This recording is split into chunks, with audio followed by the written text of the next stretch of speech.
నమస్కారం మిత్రులు. గత 2-3 రోజుల బట్టి ప్రపంచం మొత్తం ఒక ఆధ్యాత్మిక టాపిక్ నడుస్తుంది. అది ఏదైనా కానీ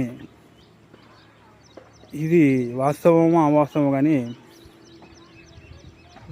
హిందువుల మనోభావాలు దెబ్బతిన్నట్టు కలియుగ ప్రత్యక్ష దైవం వెంకటేశ్వర స్వామి దర్శించుకునే వాళ్ళకు ఒక రకమైన బాధను కలిగించాలని ఎవరో కల్పితంగానో ఏలో కానీ చేసినట్టు అనిపిస్తుంది. ఇది ఇన్నేళ్ళ బట్టి జరుగుతుంటే ఆడ ఆ చెకింగ్ చేసే డిపార్ట్మెంట్ ఏం చేస్తుంది, క్వాలిటీ చెకింగ్ డిపార్ట్మెంట్ ఏం చేస్తుంది, ఇప్పుడు వార్తలు వెళ్ళవుతుంది. ఇన్ని రోజుల బట్టి 6 ఏళ్ళ బట్టి ఇది తెలవాలండి. ఎందుకంటే ఎంతో కోట్ల మంది భక్తుల మనోభావాలు